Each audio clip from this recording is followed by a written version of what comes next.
Bem-vindos, irmãos e irmãs, à reflexão do Evangelho deste domingo, Lucas 9, de 51 a 62.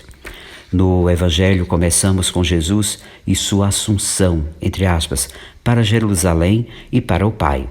E, em parte, é isso que celebramos na Eucaristia de hoje. É interessante perceber uma leitura simples de Lucas e é suficiente para detectar a importância de Jerusalém em sua obra, começo e fim do Evangelho, início dos Atos. Para Lucas, a viagem de Jesus não termina em Jerusalém, mas no Pai. Daí o sentido da Assunção.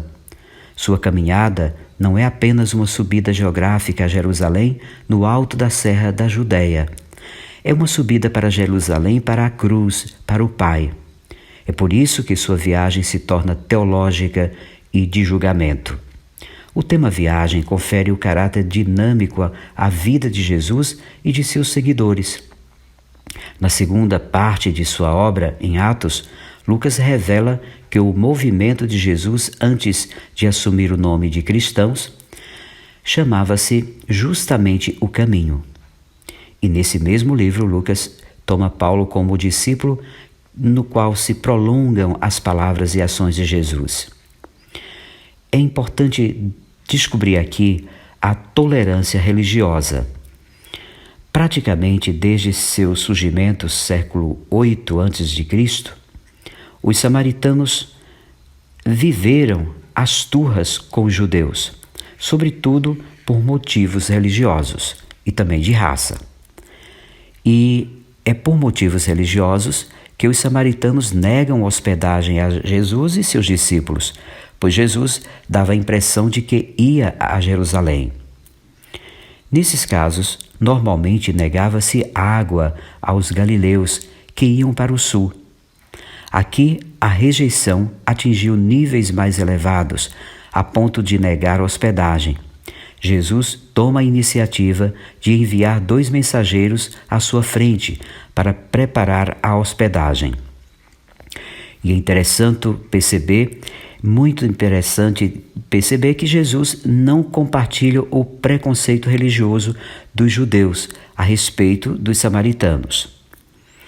Diante da negação de hospedagem, fato extremamente grave na cultura daquele lugar, Tiago e João encarnam a intolerância religiosa e pretendem declarar guerra aos samaritanos. Senhor, queres que mandemos descer fogo do céu para destruí-los? Nada humildes esses dois. Pensam ter poder sobre os elementos cósmicos, como o raio, o fogo do céu. Pretendem ter o mesmo poder de Deus, insinuando por detrás da palavra céu e no fato de Deus comandar os raios. E creem ser como o grande profeta Elias. O que é mais grave nesse episódio, a negação de hospedagem por parte dos samaritanos ou a sede de vingança dos 2 discípulos? A intolerância religiosa dos discípulos contrasta com a tolerância de Jesus e a simpatia que ele tem para com os samaritanos, sobretudo no Evangelho de Lucas. Jesus repreende justamente os intolerantes discípulos. Nos versos 57 a 62, ligam a primeira leitura pelo tema do seguimento. E aí a gente pode entender melhor quando Jesus está fazendo tudo isso para ajudar os discípulos a se tornarem mais humanos, mais cristãos, vamos dizer assim. E isso reforça o que foi dito acima, ou seja, que a viagem de Jesus é feita de despojamento crescente e total. Além disso, ajuda a entender a resposta de Jesus ao primeiro personagem, que professa estar disposto a segui-lo para onde quer que ele vá.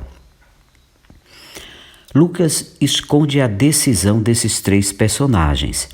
O primeiro topou seguir esse Jesus que caminha sem ter endereço fixo e sem hospedagem. O segundo deixou que os mortos enterrassem o pai dele, invertendo as prioridades. O terceiro aceitou romper com laços familiares para constituir com Jesus seus discípulos e seguidores, uma única família. O primeiro personagem demonstra grande disposição em seguir Jesus. O segundo tinha bons motivos para adiar sua decisão, pois acabara de perder o pai. E o último, o terceiro, ao contrário de Eliseu, na primeira leitura, não deve despedir-se da família. Lembramos aqui, nesse evangelho, que a esperança olha para frente, a saudade para trás. Para ajudar o reino a crescer, deve-se olhar para frente. É interessante nesse sentido o episódio da mulher de Ló. Olhou para trás e virou estátua de sal. Quem pega no arado não pode e não deve olhar para trás. Quem segue Jesus, continue de olhos fixos nele. Ele é o caminho, é a verdade, ele é a vida.